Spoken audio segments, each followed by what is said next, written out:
the Wild Safari Tour. That is what is on the agenda for today's video.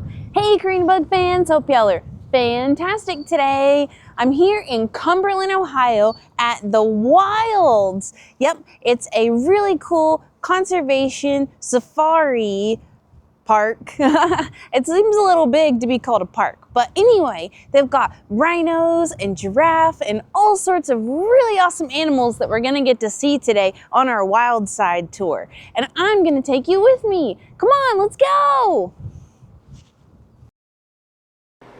The Wilds in Ohio was really easy to find, and there's plenty of parking. However, I do recommend downloading offline maps because it's in an extremely rural area where cell phone reception is pretty spotty.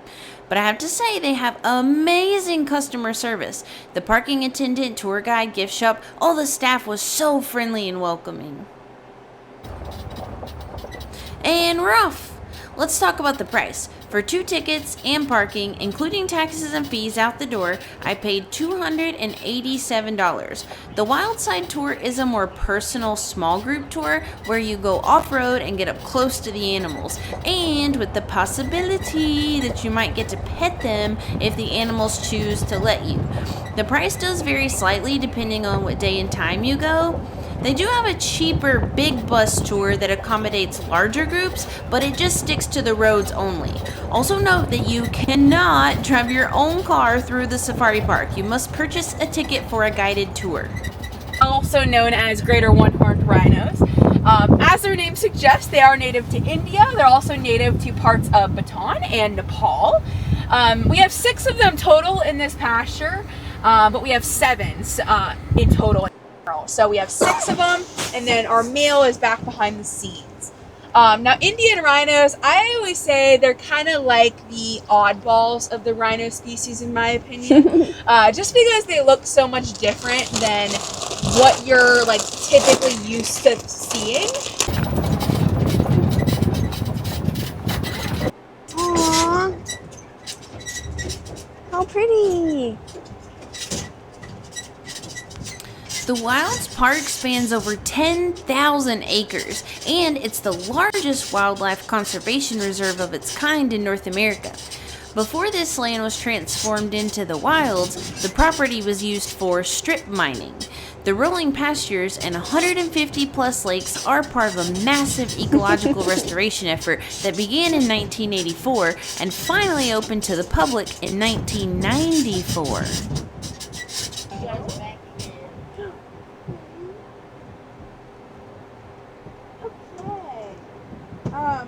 So these guys are called Persian onagers.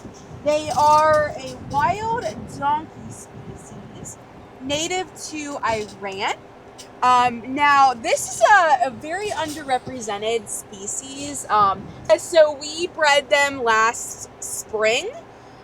So breeding with this species can be a little difficult because there's not many to work. Whenever you have an underrepresented animal, it's difficult because, like I was talking about with rhinos, and then we will put him back with them in that area instead of just putting a male out with everybody.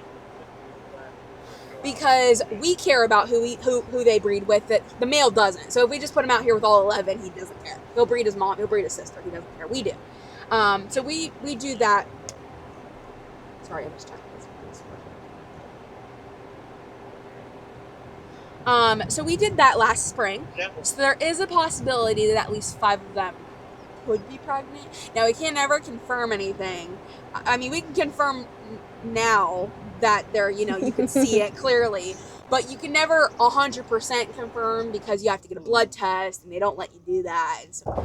The Persian onagers are a type of wild donkey.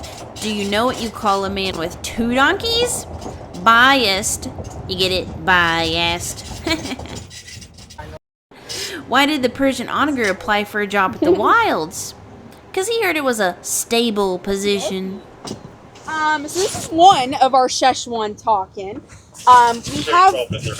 We have about 50 of them out here. So we have North America's largest breeding herd of Szechuan talking.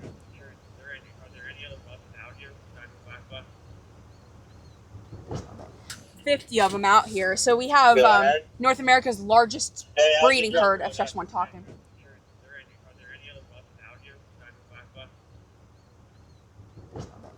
So Shuswap, they are a goat antelope species native to the Himalayan mountains. Very funky little critter, if you couldn't tell. We always say they kind of look like something you'd see out of Star Wars or something like that. Oh my gosh, that's what I'm talking about. The takin is definitely a unique looking animal. If you haven't ever seen one, you should definitely look it up. I know this one was kind of far away from the camera in the video, but the guide says they do like to hide and be sneaky, and that they mostly hang out in areas that the trucks just can't make it. All the animals have been so cute, and I'm really enjoying the tour so far. But I'm so happy to be wearing my puffy winter jacket because it was kind of cold outside, and then when we were riding in the truck, it felt even colder. Oh my gosh. But braving the cold was definitely worth it, for sure.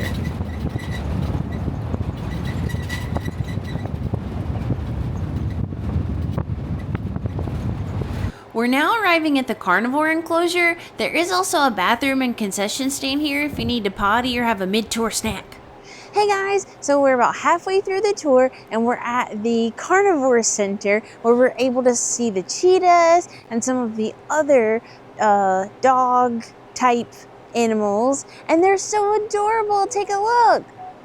Oh my gosh, they do look like little doggies playing. But they are, of course, a little bit different. How cute. Look at those big ears. Oh my gosh, that's adorable. Aww. The tour has been so fun so far. Oh my gosh, it's so windy though when you're riding in the truck. Definitely just got blown away a couple times. Oh wow, look over there. You definitely can't play games here at the Wilds. You know why? Too many cheetahs. You get it? You know, cheetahs. Aww. They look so majestic. So posh. Such a gentleman. Or lady.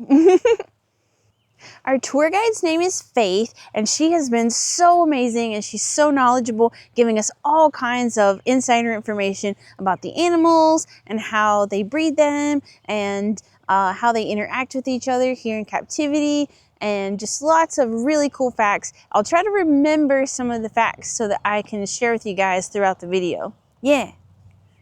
Oh, wow. Oh my gosh, when he stood up, he was a lot bigger than I thought. Whoa. That's a big kitty. You think if I like, pss, pss, pss, pss, they'll come over here, you know, like, pss, pss, pss, pss. Hey, kitties. Hello.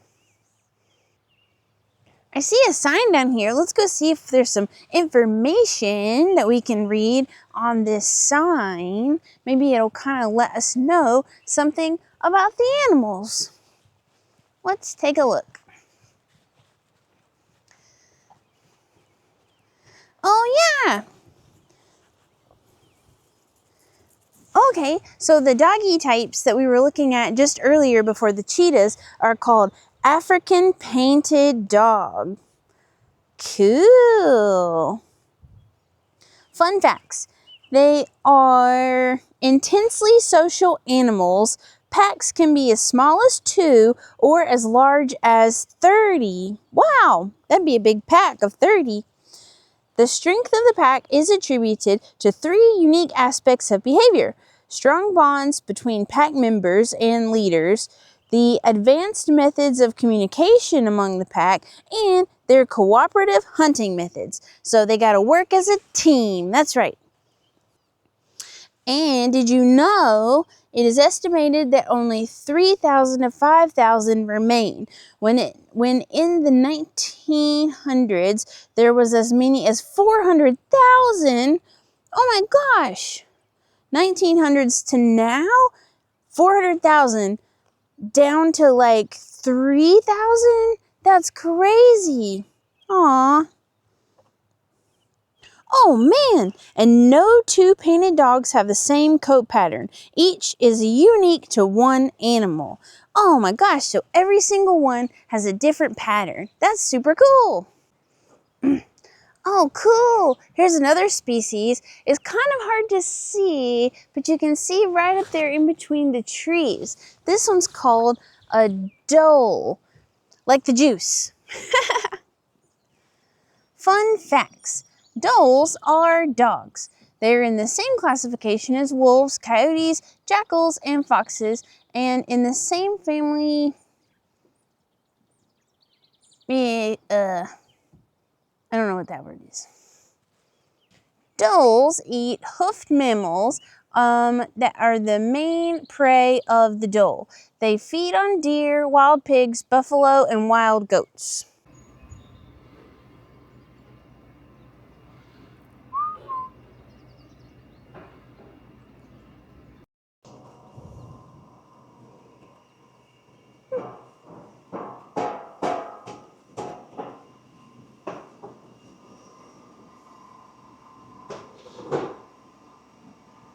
Hello.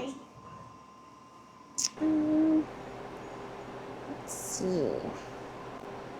Do you have the Dole Whip? A Dole Whip? No, Yeah, at this point, I didn't realize we were still rolling, and I had went to the concession stand to get their signature ice cream, and I left my mic on.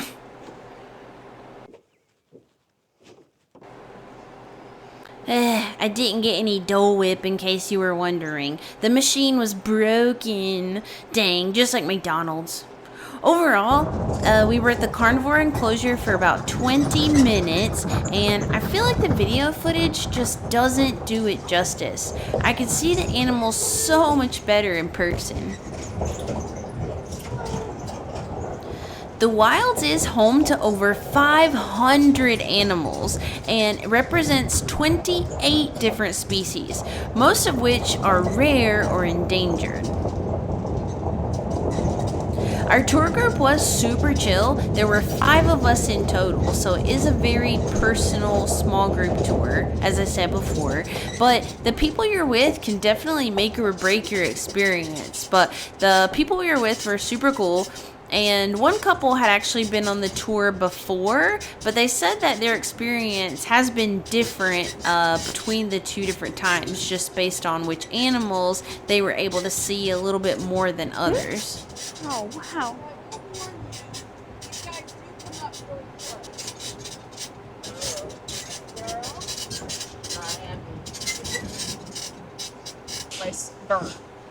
So they can't fly when they're running. So they are the fastest 2-legged animal. They can run upwards of around 40 miles per hour. Now, when they're running that fast, you'll actually see them stick out their wings, kind of like they are now. And it will actually give them extra balance so they don't fall over and stuff like that. So put their wings out, and it'll give them a little extra stabilization. y'all intimidated. Those are wild. We do find eggs every once in a while, so they're very similar to chickens. They'll still have eggs. Obviously, they're not fertilized because we don't have a boy here. But what we'll do is we'll collect them if we can find them. We'll drain them out, clean them out, and stuff like that.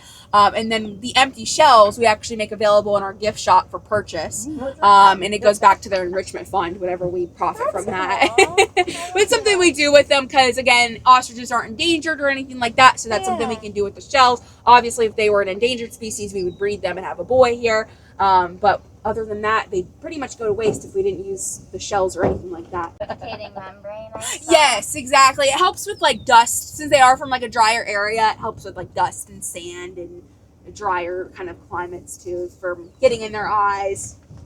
Because again, they don't have too many defense mechanisms. So they need something. And they eat grass? They eat, so they're omnivores. They eat like bugs and grass and little mammals. Sometimes, like I've seen them eat a malva color, and you can tell from when they're farther away. And when they're younger, but sometimes when they're farther away, it just kind of looks black to me. But it's technically a dark brown. She's like, hi. She's like, what's going on? I'm missing out on all the fun. Because all the Zeeks are coming over too. Everyone's coming to us. Hello, we see you. You're not being sneaky like you think you are. She's like, I'm gonna pretend to look away and I'm not doing anything. Hi. Hello. Be careful, the one is coming up around y'all too. She's like, oh, my sister's here.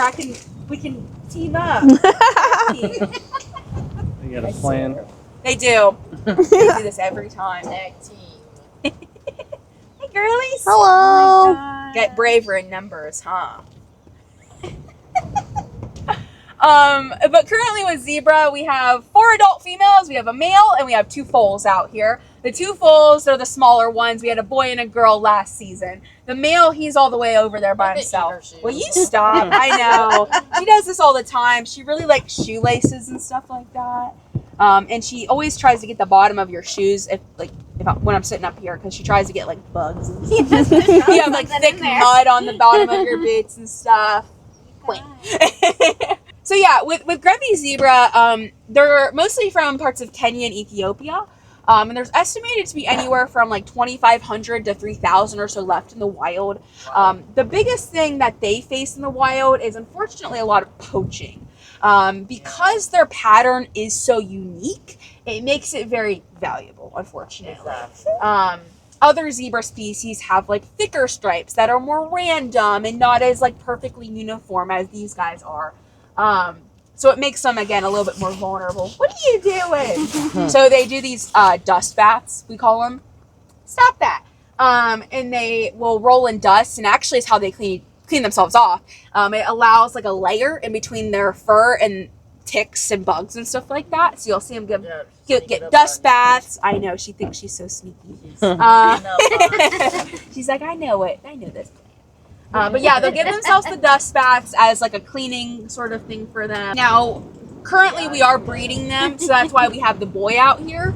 Again, males can typically be territorial, so we don't typically keep him out here all year. We usually just keep him out here while we're breeding, and then we'll bring him back to the barn area once he is done breeding. She's sneaking up on you. I know, she thinks she is. She's like, oh, you guys are watching me. But the breeder's name, those 2 boys were born 2 years ago, so they're getting to a point where they're starting to become reproductive. So we separated them, and they're together, and we're currently trying to find a facility for them. It's like, oh, I'll kick some butt. Yeah, this is a territorial behavior where they make like that bellow and they run in a circle. We'll just kind of let them do his thing. And You make yourself dizzy, dude.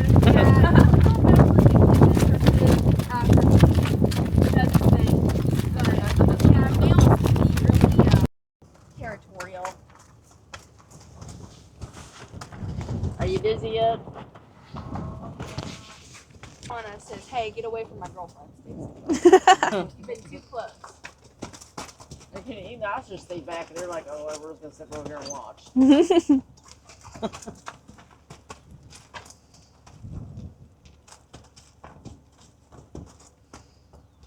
Oh, we definitely didn't have this last time, did we?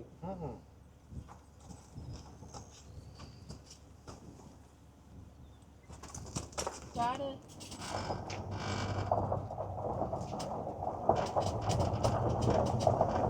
There we go. I think we're good.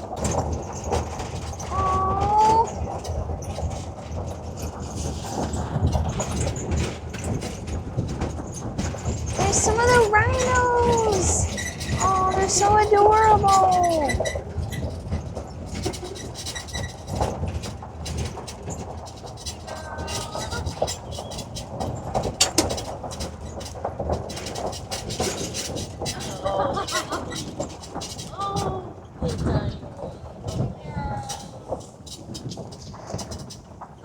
Oh yeah, the little baby's so cute. Oh my gosh. Baby girl. Easy, big boy. Hello. Hello. Easy, big girls.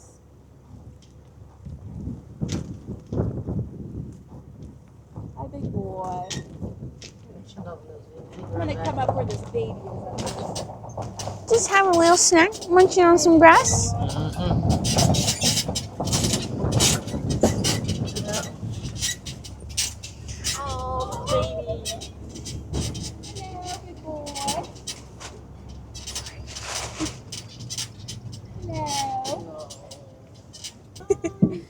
Bubba. Hello. So this is the, see, there's southern white rhinos. So southern white rhinos, they are an African species. Now we have 18 of them in total. So obviously you can see they are a little bit different than the Indian rhinos we saw a little bit earlier. So southern whites, they are, first of all, a lot bigger. So these guys are going to be your second largest land animal right under the mothers are very protective, as you can see. Yeah. So they keep their horns a lot longer, kind of like what you just saw right there, for protection and to protect their young. Again, they choose to do that. We don't do anything with their horn. That is completely up to them. So with this species, they don't have those incisors like the other rhinos do. So they will keep it longer and sharper a lot of the time. Baby's very curious today. Yeah. A lot better is when we started breeding them and making, again, breeding programs for them. At one point there were, less than 100 or so species of rhino. Today we are down to 5, primarily due to how bad poaching was for a very long time, and it still is today. So southern white rhinos, they are poached primarily for their horn. So the horn is used in different cultures as a decorative item. It's used in medicines. It's used as a symbol of wealth in a lot of places. That's the biggest thing that rhinos as a species have faced is poaching for their horn. Again, rhinos are not used for the meat. They're not used for the skin. Typically, the horn is just the thing that's taken. Absolutely. The frustrating thing with it is the horn grows back. So if you really wanted a rhino horn, again, it grows back, and that's the frustrating part is the rhino does not have to be killed for you to have a horn. Do I condone taking a horn? Absolutely not. But it could be done in a better way if you really wanted knock it out and stick the horn. 100%. That's absolutely, and that's the really frustrating thing. Now, that's why breeding is so important with this species. Now, also, as you can tell, a lot more social than the Indian rhinos. Typically, you see them all together, and that's very normal, especially females. So we do have a male in here. His name is Masamba. He's over there by... Oh my goodness. Goodbye. Oh my god.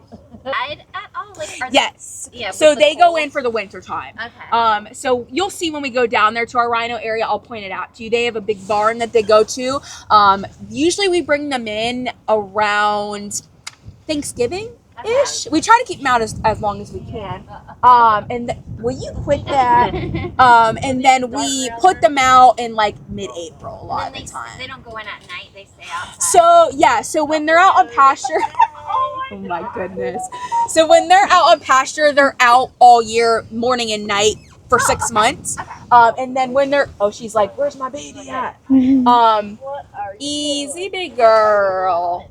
And then when they're in the barn, so the barn is attached to yards. So if we had that random day in December or something like that, where it's like 70 during the day and 20 at night, we can let them out for the day, but then we have the ability to bring them back in. Nice. Pasture is a little different story because you have to herd them and it's a whole process. So we look for consistency in the weather, and then when they're out all year. This is not their normal pasture though, so this is actually where we keep giraffe.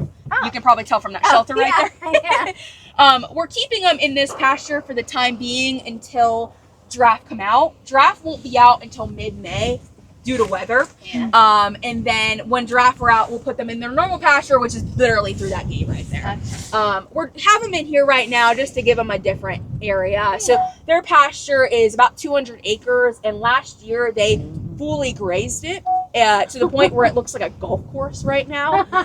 So we're letting it grow. We're giving it time to grow, and then when they're out, everyone gets antsy with wind. They're all excited. Yeah, and rhinos, they don't have the best sight in the world. So if they hear wind, again, it carries our voices. So they never know where it's actually coming from because they can't see us that well. Easy, big girl.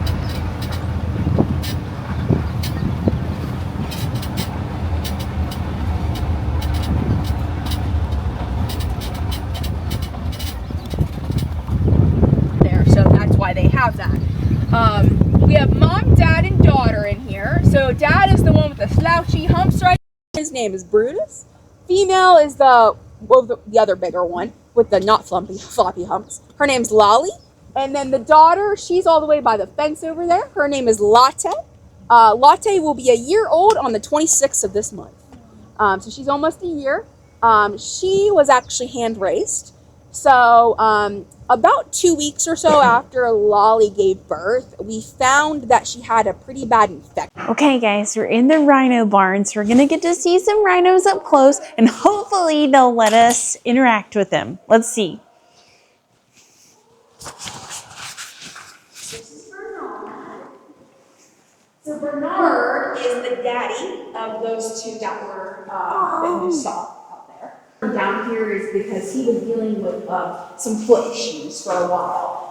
So we have been closely monitoring that, and that's why he's in here in a big stall, and he doesn't have access outside because since he got a procedure on his foot, we don't want him to get anything in his foot like rocks and dirt. So that's why he's currently in here. And again, normally we would only have one male out on pasture. We wouldn't have two. So he would be down. Here she comes, here she comes. Oh my gosh. This takes a little bit of patience. Hello. It's like, hi, what's going on? So what you want to look out for is the horn. She can put her horn through the bars, so just be aware of that. Hi, big girl. I'll wait till she's in a little bit of a better spot. Hi, big girl. Maybe, I don't know. You're just like, you don't know what to think, do you? You don't know what to think. Hey, big girl. Touch her. You can. Just make sure not to put your arm in between a bar and her. Hi, big girl. Good job. Good girl. Good job. Good job. You finally are comfortable, aren't ya? Hello. Good girl. Good job, big girl. Good job. Oh my gosh. I get to touch her. I get to touch her. Before, but it's all up to them. Oh, look at those eyelashes. Good girl. Aw. Good girl. Good girl. Good job. And just be careful with like putting. Oh, Good job, big girl. hello. Good girl. Cheeks, cheeks, cheeks, cheeks, cheeks. Good job. You're doing so good. Oh my gosh. Oh. Good girl. We have one person giving them grain typically, and then we have one person petting, and it will get them to stay in one spot so then our vets can get to their leg and get blood, basically. Hi.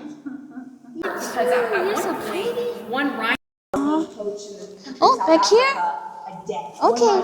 Yep, we can get you some pets on back here. And therefore, the population is getting so fast. Now it's getting better. Again, there's a lot of people and facilities that work with southern whites. There's a lot of ways we've found to help protect them in the wild and putting them on the reserves out in that area to help them be protected. So you did so good. They do this every time, right? We're about to leave. And actually, that looks fine. I'm not scared anymore.